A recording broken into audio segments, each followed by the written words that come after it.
Pai do céu, eu te peço muito obrigado ao seu diácono Thiago pelo convite, meu amigo, né? A nossa levita, a Bruna, Deus que te abençoando, e pela confiança dos pastores, né? Que Deus te abençoando nesse ministério, grandemente, fortalecendo a tua vida, a vida da tua esposa, a todos que estão aqui nessa noite. Amém? Uma palavra que Deus me deu quando eu estava aqui sentado foi: tu, porém, vai até o fim. Vocês, porém, vão até o fim. Eu não sei o que ninguém está tentando arquitetar contra vocês ou tentaram, mas eu estou furioso porque está vendo pessoas para te ajudarem. E algo novo para a vida de vocês, para esse ministério. Mas antes disso, vai ter que passar por lutas. E vai ter que suportar essas lutas. E vocês vão ter que passar unidos. O dia que aconteça algo, a palavra que vai ficar para vocês nessa noite é: vocês, porém, vão até o fim. Aleluia! Grave isso no seu mente. Amém? Quero que os irmãos abrissem no livro de Atos, capítulo 1. Para quem não me conhece, eu me chamo de Atos Jefferson, congresso na igreja ali, Assembleia de Deus Primitiva, ali na Arandima. Estou debaixo da vista dos pastores dessa noite. Em nome de Jesus. Bruna, eu enviei um fundo para você para começar a pregar. Um fundo musical para você na sala. Todos acharam? Atos capítulo 1. A partir do versículo 3. Que diz assim: aos quais, também depois de ter padecido, se apresentou vivo, com muitas infalíveis provas, sendo visto por eles pelo espaço de 40 dias, falando do que respeitava o reino de Deus. E estando com eles, determinou-lhes que não se ausentasse de Jerusalém, mas que esperasse a promessa do Pai, que disse: de mim ouvistes, porque na verdade João Batista batizou com águas, mas vós sereis batizados com o Espírito Santo de Deus, não muito depois destes dias. Versículo 8. Mas recebereis virtude do Espírito Santo, que há de vir sobre vós, e ser-me-eis minhas testemunhas, tanto em Jerusalém, como a toda a Judéia e Samaria, até os confins da terra. Entrando e subiram no Senado, onde habitavam Pedro, Tiago, João, André, Filipe, Tomé, Bartolomeu e Mateus, Tiago, filho de Alfeu, Simão, o zelador, e Judas de Tiago. E todos eles perseveraram unidamente em oração e súplica com as mulheres, Maria, mãe de Jesus, e com seus irmãos. Capítulo 2. Que diz assim: e cumprindo-se o dia de Pentecoste, estavam todos reunidos no mesmo lugar, e de repente veio do céu um som como um vento veemente impetuoso, e encheu toda a casa, e que estavam assentados foram vistos por eles línguas repartidas como de que de fogo, os quais pousaram sobre eles, e cada um deles todos foram cheios do Espírito Santo de Deus, e todos foram cheios do Espírito Santo de Deus, e começaram a falar em outras línguas, conforme o Espírito Santo concediam a falar. No versículo 17, para encerrar, 16: mas isto foi dito pelo profeta Joel, que nos últimos dias acontecerá. Diz Deus, que do meu Espírito derramarei sobre toda a carne, e os vossos filhos e vossas filhas profetizarão, os vossos mancebos jovens terão visões, e os vossos velhos sonharão sonhos. Amém? Senta dando glória a Deus. Livro de Atos escrito pelo autor Lucas. Ele escreveu esse livro e também escreveu o livro de Lucas. O livro de Atos é a continuação do livro de Lucas. Atos resume tudo aquilo que os apóstolos fizeram pela continuação do livro de Lucas. O apóstolo e doutor Lucas é conhecido como médico amado. Aos também, depois de ter padecido por Cristo, apresentou vivo por muitas infalíveis provas, sendo visto eles em espaço de 40 dias. Grave isso, em espaço de 40 dias, Jesus foi visto pelos discípulos e pela multidão. Porque Jesus veio ao mundo, padeceu, morreu, também ressuscitou, estava ressurreto, e veio se apresentou pela uma vez para os discípulos, para Maria Madalena no sepulcro, pela segunda vez para os discípulos, e apresentou, e soprou o Espírito Santo sobre eles, e pela terceira vez se apresentou a Pedro no mar da Galileia. Foi quando Pedro começou a entender que mesmo que ele negou contra Jesus, ele tinha que entender que Jesus é aquele que restaurava o ministério dele. Ele tinha que entender que mesmo que ele negou por Jesus por 3 vezes, Jesus chegou ali naquele mar da Galileia e perguntou: ei, meus filhos, me dá o de comer. E naquele momento os discípulos dizem: ei, eu não tenho de comer. Mas naquele momento Jesus disse: ei, jogai a rede do lado direito. E aí que João, o discípulo mais amado de Jesus, entendeu que era Jesus que estava no mar da Galileia, dizendo: ei, jogue a rede do lado direito do lago. E eles entenderam que pegaram 156 grandes peixes e a rede não se rompeu como a primeira vez. E ele entendeu: é o mestre Pedro. Mas porque João olhou para Pedro e disse que era o mestre? Porque que negou foi Pedro? Porque que errou foi Pedro? E Pedro pegou Pedro e disse: vamos pescar. Pedro tinha algo que eu e você temos ter nesse século XXI: é poder de influenciar pessoas para estar no reino de Deus.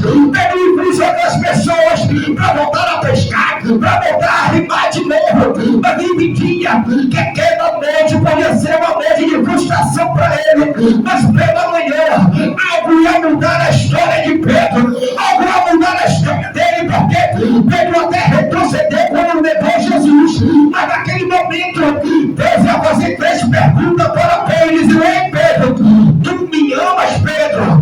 Tu me amas, Pedro? Ele disse: ei, mestre, eu amo a ti. Tu me amas, Pedro? Sim, apacenta minhas ovelhas. Ah, Pedro, tu me amas? Eu amo Deus. O Senhor sabe de todas as coisas. Tu olhar se entristece e chora, entendendo que por 3 vezes ele negou, mas por 3 vezes Deus, Jesus perguntou: tu me amas? Por quê? Porque Jesus quer trazer Pedro para o nível de intimidade que ele tinha antes de negar, antes de pecar. Então, dizendo, para nós sermos cheios do Espírito Santo, a partir do momento que viram o arrependimento, que precisa arrepender antes de ter descido aquilo que Deus nos prometeu. Nós somos cheios do Espírito Santo, não adianta derrotar, pular, sapatear, falar em língua estranha, mas tem um arrependimento de mim e você. É Deus dizendo para mim e para você nessa noite: sapatear é bom, falar em línguas é bom, não, o Espírito Santo é muito bom, mas antes de tudo isso acontecer, tem que vir em mim e você o arrependimento. Arrependemos, porque é chegado o reino do céu. Nós temos que cada dia por dia para ser cheio do Espírito Santo. Primeira vez que vir o arrependimento. E naquele momento Pedro entendeu. Agora Jesus disse: segue-me. E pela terceira vez Jesus tinha aparecido depois de morto. E depois disso, Atos capítulo 1 diz que Jesus estava, ele, com a multidão e os discípulos, dos 11 discípulos, porque Judas já tinha trilhado o caminho errado. Mas naquele momento Jesus começou a ensinar os seus discípulos da multidão as nefadas coisas que iam acontecer. E disse: ei, Tiago, meu pastor, fica em Jerusalém, fica aqui, porque aqui vai ser revestido de todo o poder. Mas que poder é esse? É a autoridade que Deus nos deu nesse mundo, de pisar em cabeça de serpente, de pisar em cabeça de Satanás. Por quê? Porque o inimigo está tentando, arquitetando para a nossa vida, de todos os lados. Mas ele diz: eu te revesti de todo poder, de toda unção. Até esse momento eu vou se orar, ajoelhar e dizer: Senhor, eu estou caminhando no meu lugar, e não adianta nada pode acontecer com a minha vida, tudo pode acontecer, mas eu entendo que o Senhor me deu toda a autoridade para guerrear contra esses contestados e começar desse mundo, desse século. E naquele momento que Jesus estava ali, foi levado até o alto céu, e todos se admiraram com todo o poder de Deus, e a nuvem receberam no céu. E naquele momento dois homens se preocuparam para ele e disseram: porque está olhando aquele que subiu no céu, aquele que um dia subiu, um dia voltará. Mas vamos te buscar, vai me buscar naquele grande dia. É Deus dizendo: um dia Deus vai até os céus, a nuvem recebeu, o Feliz recebeu ele, mas um dia ele voltará. Mas antes disso, eu vou enviar eu vou enviar um chorador. Por quê? Porque no mundo das vezes o inimigo vai tentar contra a tua vida, paralisar teu ministério. Mas é neste momento que você entende: um dia Deus me batizou. O homem me batizou sobre as águas, mas eu entendo que veio do alto céu e batizou com o Espírito Santo de Deus. Aquele homem que um dia viveu no mundo errado, Deus derramou o Espírito Santo de Deus sobre a minha vida e a sua vida. Mas no espaço de 40 dias, Bruna, Jesus estava naquele lugar, em Jerusalém, mas sabia que havia uma festa da colheita.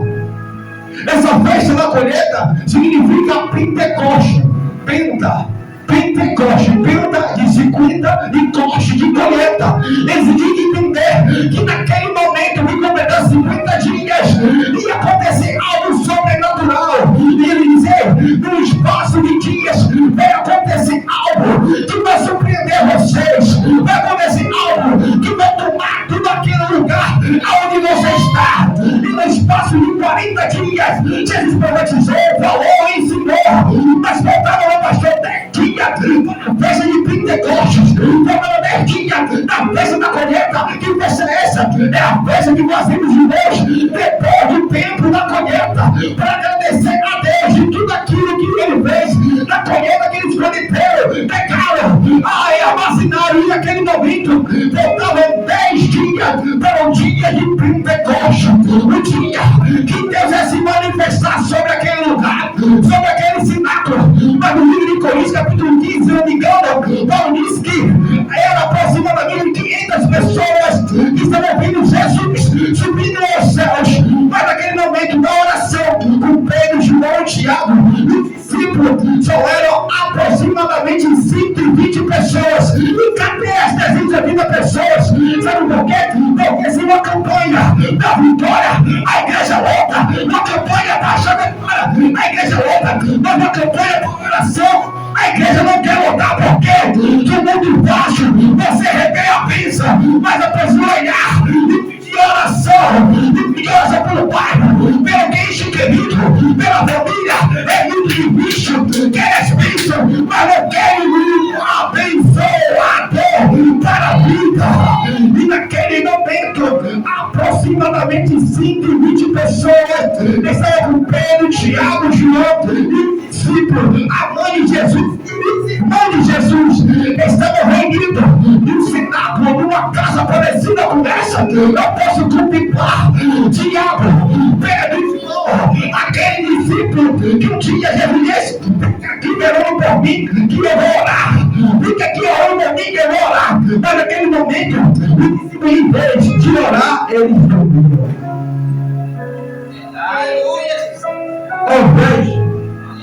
Ao invés de ele orar, ele dormiu. Mas nesse momento, Pedro, João e os discípulos, com começarem a entender que para algo acontecer na minha vida, na sua vida, primeiro tem que partir da oração. A oração é a alicerce do crente. A oração é aquilo que mantém o crente de pé. A oração é o clamor, é que mantém a igreja de pé. Eu não sei se você está aqui presente comigo, mas eu posso contemplar a partir do momento que eu entrei por essa porta. Eu senti uma presença extraordinária de Deus nesse lugar, Tiago. Eu digo isso não para te emocionar, não emocionar. É porque eu preguei em vários lugares e a presença já está longe, mas eu senti a presença de Deus nesse lugar. Porque o inimigo se levanta contra o povo de Deus. O crente de joelho é mais forte do que o de pé. O inimigo pode até se levantar por essa igreja, mas não vai prevalecer, porque aqui tem o Espírito Santo, aqui tem o Consolador, aqui tem o mulher de Deus de pé. Não vai deixar nenhum demônio prevalecer sobre esse lugar.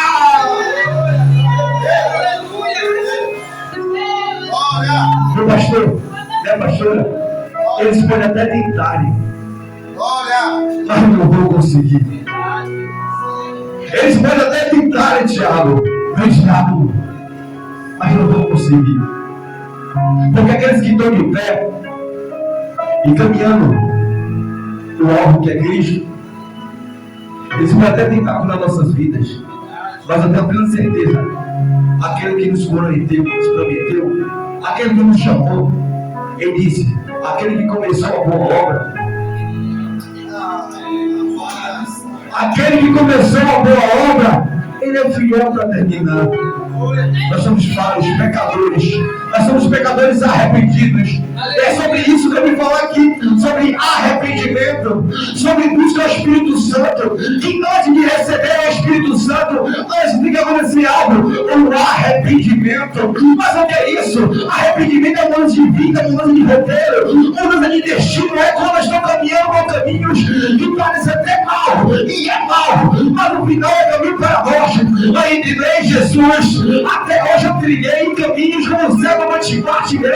Tem pessoas que estão mais cegas do que o cego Bartimeu, e ele não entende o que está fazendo. Mas eu dizer, como o cego Bartimeu, dizer, e tinha vista, e logo viu Jesus, e seguiu Jesus pelo caminho. É Deus dizendo para mim e para você, hoje é noite de você tirar as coisas espirituais e enxergar aquilo que deve para a tua vida.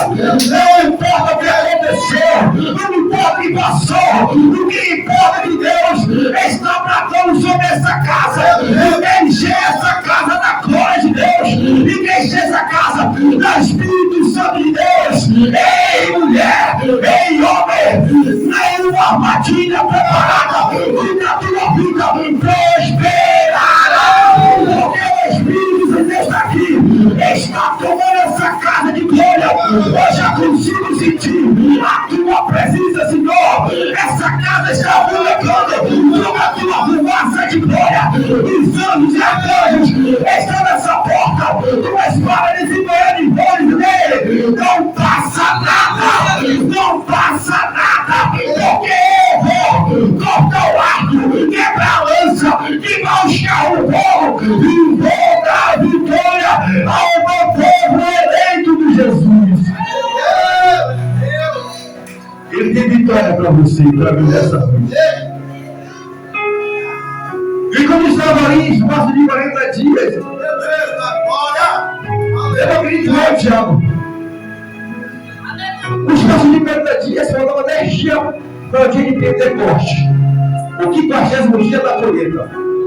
Mas naquele momento, imagino eu, aqueles aproximadamente 120 pessoas reunidas sobre aquele lugar, orando e buscando o Espírito Santo.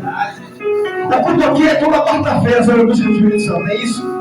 Imagine vocês, todos reunidos nesse lugar, orando e buscando o Senhor, dizendo: ei, vem Espírito Santo, toma esse lugar, toma a minha vida, toma esse lugar, enche sobre a tua glória, eu posso contemplar, eu posso ver agora nesse momento, no primeiro dia, meu pastor, Pedro Joel chamando, vinha Espírito Santo, e Jesus dizendo assim, eu vou enviar o Espírito Santo. No segundo dia, Pedro, Tiago, os irmãos vinha Espírito Santo, mas no terceiro dia, Jesus, eu vou enviar o Espírito Santo, mas no terceiro dia, aquele povo vinha Espírito Santo, e Deus, espera mais um pouquinho, que eu vou enviar o Espírito Santo. No quinto dia, no sexto dia, no sétimo, no oitavo, quando chegou no nono dia, os crentes não aguentavam mais ver. Vem Espírito Santo. Chegou no décimo dia, no dia de Pentecoste, foi dado, saindo do salto do céu, bagulho de fogo, o vento incontrolável sobre aquele cenáculo, e tomou toda a tua casa, sobre a tua cora, e pôr vista sobre ele fogo, línguas repartidas, e falavam em outras línguas, falavam das línguas, porque aquele povo era um povo idôneo, mas ele entendia que Deus podia transformar até aquele povo que era analfabeto, e um grande pregador do Senhor, e um grande homem de Deus, e uma grande mulher de Deus. Eu não sei como você está nessa noite, mas entenda, o Espírito Santo está você nessa noite. Quando as tuas forças acabarem, é o amigo Espírito Santo que vem até o Pai com gemidos inexprimíveis com você. É quando você pega as tuas forças e você não tem como orar mais, suas lágrimas caíram sobre o teu rosto, e Deus diz: quando você chegar no teu limite, eu vou tratar da tua vida. Quando você dizer, eu não tenho mais esperança, Deus vai chegar no teu cativeiro e vai operar um milagre na tua vida. Quando você dizer, Senhor, eu não tenho mais voz, é aí que Ele vai tratar, e você vai cantar o hino da vitória sobre a tua vida.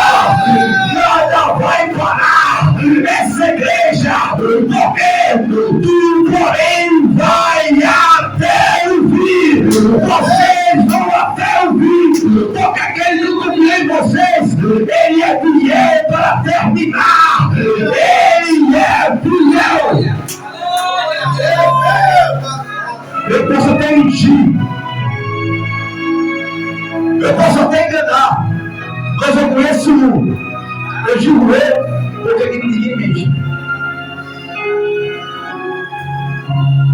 Mas tem um que é filho de homem para que minta, tem filho de homem para que se arrependa. Aleluia. Se Ele prometeu na minha vida e sua vida, Ele vai cumprir. Ele vai cumprir na vida. Não sei se você toma posse nessa noite sobre essa palavra, mas o Espírito Santo é aquele que te consola. Ele diz: ei, eu vou para o Pai, mas eu vou enviar outro Consolador. Eu quero dizer que Jesus estava nessa terra consolando aqueles que poderiam fazer. Ei, então quer dizer que Jesus era aquele que veio na terra, e quando os discípulos estavam naquele mar, indo para essa guerra de Decápolis, e dizer: Jesus, você nos importa que nós perecemos. É nesse momento que o cantão da Galileia se levantou e disse: acalma-te, vento, cala-te, mar. É nesse momento que o Consolador entendeu que mesmo que nós temos 5 forças para lutar, Ele é o nosso Consolador, é a nossa bússola, é aquele que vive e reina. Ele, um dia Ele padeceu, Ele morreu, mas no terceiro dia Ele ressuscitou, está na direita do Pai, intercedendo pela minha e a sua vida. Ele, filhinhos, se pequeis, não pequeis, mas se pequeis, teu justo advogado virou pela tua vida. Eu não sei se você volta para glorificar Deus nessa noite, mas eu sou seu justo advogado fiel sobre a tua vida. Nada pode paralisar o adorador da palavra.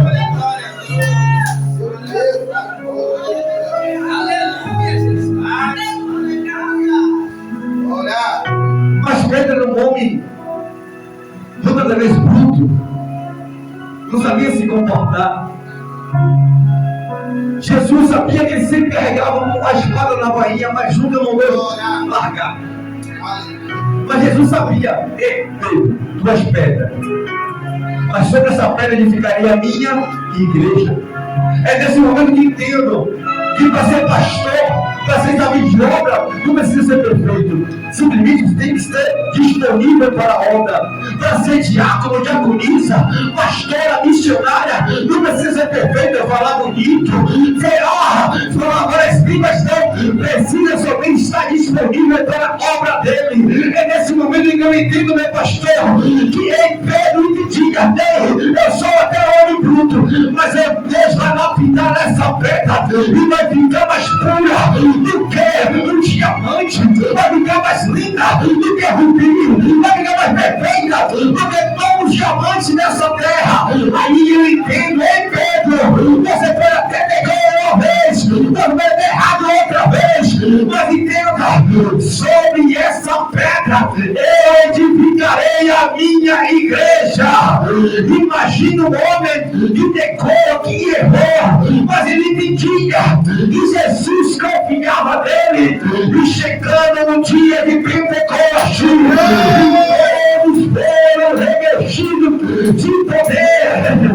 Não tinha Pedro negava, mas agora ele é o grande pregador da palavra. Não tinha Pedro roubou, hoje em dia ele é o grande homem de Deus. Não tinha Pedro salteou, mas agora ele errava a Deus, mas hoje Pedro é o grande homem de Deus.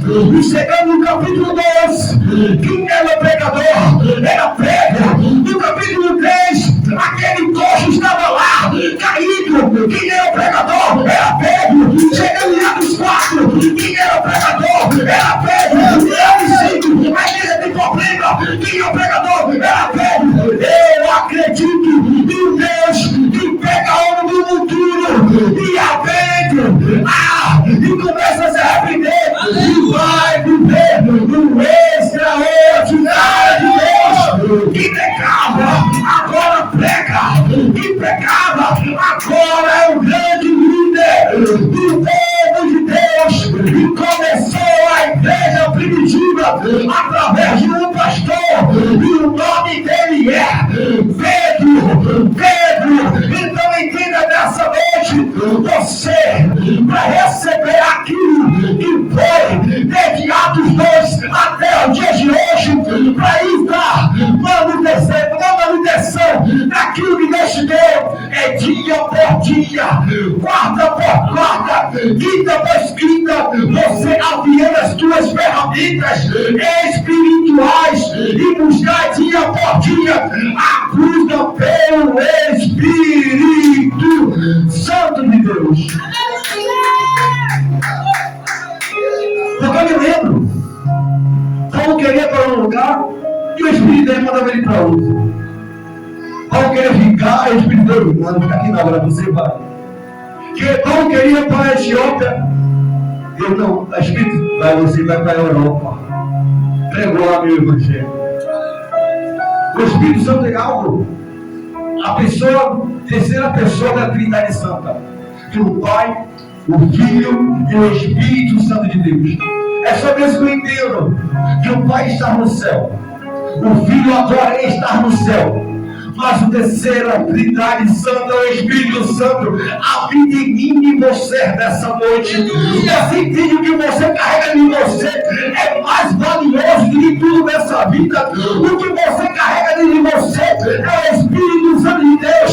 É deles mesmo. Continua dando manutenção na minha casa. Continua fazendo aquilo que traz prazer a mim. Porque quem está dentro de você é o Espírito Santo de Deus. Em cada capítulo 5 diz ele, há uma luta entre a carne e o Espírito. Aquele que prevalecerá, esse dominará ou a casa. É deles mesmo. Para de dar lugar à carne e começa a dar lugar ao Espírito Santo de Deus. Porque um dia você foi aqui no mundo, mas hoje você é cheio do Espírito Santo de Deus. Não queira que o Espírito somente te possesse e saia, mas queira que o Espírito Santo de Deus comece a habitar em você.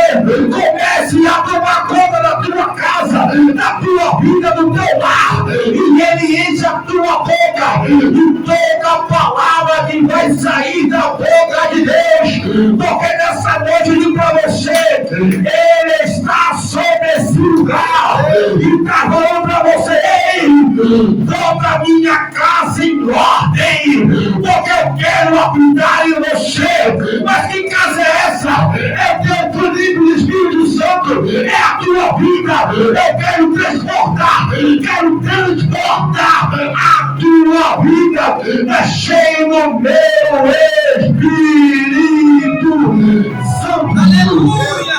Aleluia!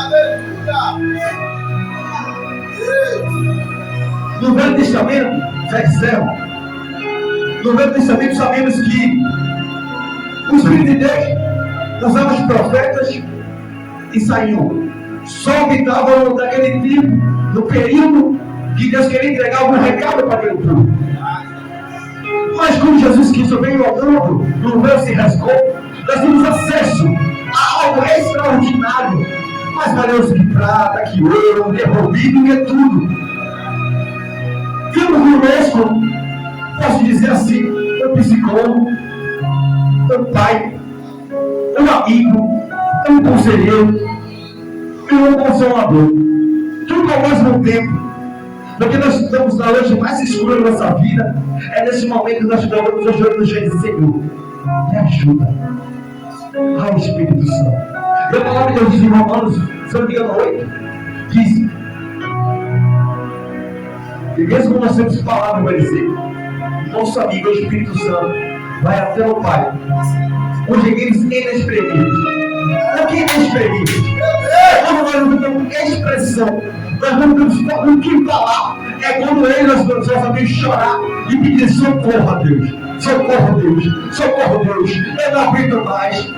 Nós sabemos expressar o que queremos pedir a Deus. Mas o nosso amigo, o nosso consolador, ele sabe o que nós queremos. Aí ele diz: ei, Tiago, eu vou até o Pai, tá bom? Nós não vamos trazer aquilo que você quer, nós vamos trazer aquilo que você precisa. É dizendo ali para você: ei, o Espírito de Deus vai até mim, você tem que pedir tantas coisas ali, mas nessa noite eu vou botar o que você quer. Nessa noite eu vou dizer: ei, eu vou te dar aquilo que você precisa nessa noite. Eu vou te dar um revestimento espiritual. Eu só pergunto sobre esse seguinte algo: despertamento espiritual, para entender que quando o inimigo me se levantar, a toda a igreja se levantar, contra-atacar as forças espirituais e dizer: ei, Satanás, aqui não é seu lugar, aqui é tempo do Espírito Santo de Deus. Essa casa é templo do Espírito Santo de Deus. Aqui não tem lugar para diabo, não tem lugar para Satanás. Não. Aqui é casa do Senhor. Foi vista para aquele que pisou no Santo dos Santos, em outro lugar não sabe viver. Aleluia. Você sabe que vocês estão pisando no lugar santo, separado desse mundo. Por quê? Hoje o mundo canta e nós clamamos. O mundo canta e nós estamos clamando ao Senhor. Mas quando chegar aquele grande dia, achará fé na terra? Quando o Filho do Homem voltar, achará fé na terra?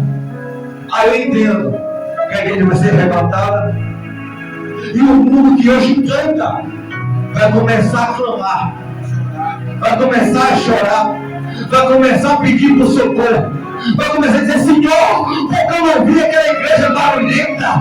É nesse momento que hoje o mundo canta e nós clamamos, mas chegará um dia que nós vamos ser arrebatados aos céus, como Jesus foi arrebatado, e vai dizer: hoje nós estamos cantando, Santo, Santo, Santo, Santo, Santo é o Senhor. E o mundo vai estar clamando, e não haverá mais fé nessa terra, porque essa igreja barulhenta já está arrebatada no céu. O Espírito Santo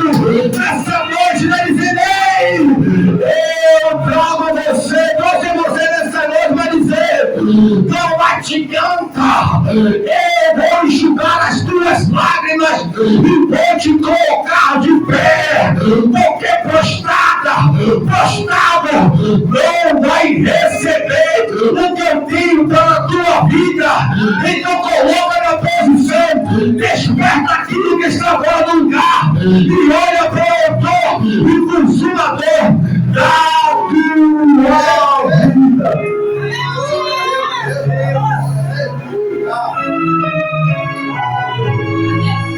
Eu vou dizer para vocês, povo eleito do Senhor, continua me servindo com espírito de verdade.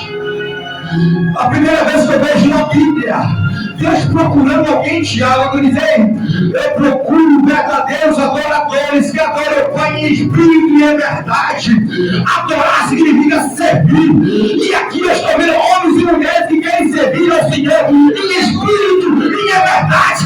Eles veem, eu estou me alegrando sobre essa casa. Não importa quantas pessoas tem, o que importa é que as tuas orações estão chegando até o trono dos céus, e o Espírito Santo não vai se apartar sobre esse lugar. Eu contemplo a minha presença, eu contemplo as renúncias, eu contemplo as negações, eu contemplo as malvações, mas entenda que esse povo é o povo eleito do Senhor, é o povo que é escolhido. Vocês chegaram até aqui não porque Deus te trouxe, não, porque você veio, não, porque Deus te trouxe sobre esse lugar, porque a glória dessa segunda casa será maior do que na primeira. Ele trouxe pessoas para te ajudar, trouxe Arão para segurar nas tuas mãos e dizer, quando as tuas mãos se desfalecer, eu vou botar um homem e uma mulher para te ajudar, porque quando você tiver como uma levantada, o povo vai vencer, mas se você e as tuas mãos, o povo vai perecer. Mas nessa noite, eu estabeleço e Arão para deixar tuas mãos levantadas e nunca você desfalecer na obra. E Geisel, e vejo para você. E tu, porém, vai até o fim. E tu, porém, vai até o fim. Amém? As mãos, glória a Deus, nessa noite.